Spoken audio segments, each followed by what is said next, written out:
وہ خاتون کہنے لگی کہ میں اس شخص کے ساتھ 11 سال تعلق میں رہی. وہ ایک شادی شدہ شخص تھا اور اکارڈنگ ٹو ہم اسے مجھ سے محبت تھی اور مجھے اس سے محبت تھی. اب اس کے بعد سلسلہ چلتا رہا 11 سال کا یہ تعلق. پھر آخر میں اس نے کہہ دیا کہ میں تم سے شادی نہیں کر سکتا. میرے اب 3 بچے ہو گئے ہیں تو میں اب 3 بچوں کا باپ ہوتے ہوئے تم سے شادی کر کے تمہارے ساتھ برا سلوک نہیں کر سکتا. لیکن ان 11 سالوں کے دورانیے میں وہ شخص ملتا بھی رہا. وہ شخص اس سے محبت کے دعوے بھی کرتا رہا اور اسے یہ بھی کہتا رہا کہ میں تمہیں بیرون ملک لے جاؤں گا اور تمہیں اپنی بیوی بنا کر رکھوں گا. اس وقت وہ 17 سال کی تھی جب اس کا تعلق قائم ہوا.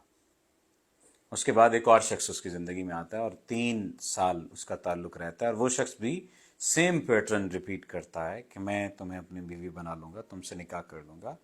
یہاں تک کہ اس نے کہا کہ میں تمہارے ساتھ سیگے پڑھ لیتا ہوں, نکاح کر لیتا ہوں, اور اکارڈنگ ٹو ہر انہوں نے آپس میں نکاح بھی کر لیا. یہ بات بھی قابل قبول تھی اس کے لیے. لیکن مسئلہ تب ہوا جب اسے اس بات کے بارے میں علم ہوا کہ اس شخص کا بھی نکاح پہلے ہوا ہے, شادی پہلے ہوئی ہے, اور یہ شخص پہلے بھی شادی شدہ ہے اور اس کے 2 بچے ہیں. یہ عورت یہاں پر پھٹ پڑی, یہاں پر یہ پاگل ہو گئی اور اس کا پاگل ہونا بنتا تھا. اس نے کہا کہ میں 11 سال سر ایک ایسے تعلق میں رہی ہوں جس میں صرف میرے سے لیا گیا ہے, مجھ سے چھینا گیا ہے, مجھ سے اپنا آپ چھینا گیا. میں اپنا آپ عطا کرتی رہی, یہاں تک کہ میں پیسے انویسٹ کرتی رہی, پیسے دیتی رہی. مجھے آپ بتائیے کہ میرا قصور کیا تھا. میں نے کہا آپ مجھ سے قصور نہ پوچھیں, میں اگر قصور بتا دوں گا تو پھر آپ غصے ہوں گی. کہتی نہیں سر بتائیے میرا قصور کیا تھا. پھر اسی خاتون نے کہا کہ وہ جو 3 سال والا تعلق تھا, کیا اعتماد کرنا میرا قصور تھا؟ میں نے کہا نہیں, یہ قصور نہیں تھا, بات کمپلیٹ کر لیں. انہوں نے اپنی بات پوری کی اور اس پوری بات میں جو چیز مجھے معلوم ہوئی, جو سمجھ آئی, وہ یہی کہ انہوں نے 2 لوگوں کے ساتھ تعلقات قائم کیے اور ان دونوں لوگوں نے اس کو دھوکہ دیا اور یہ دونوں بے نام تعلق تھے.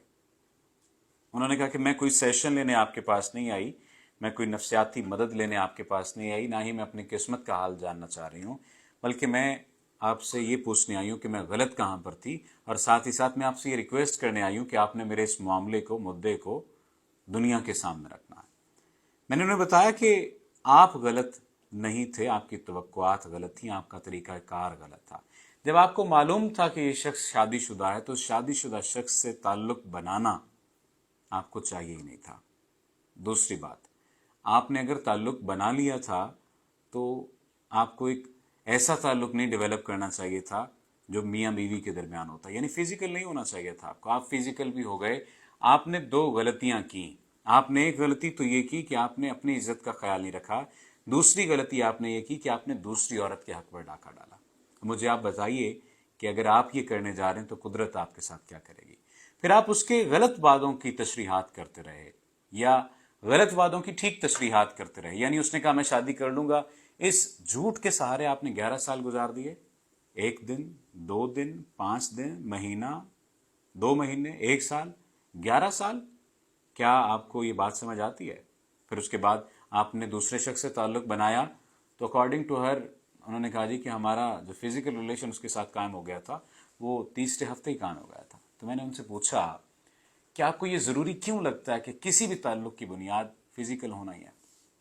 اب یہ ساری رام کتھا سنانے کے بعد میں آپ لوگوں سے جو ریکویسٹ کرنا چاہ رہا ہوں, خصوصاً خواتین سے, مردوں سے بھی, کہ اگر آپ نبھا نہیں سکتے تو تعلق بنانے کی ضرورت نہیں ہے, اور صرف جنسی خواہش کی تکمیل کے لیے کسی کو ایسے سہارے دینے کی ضرورت نہیں ہے.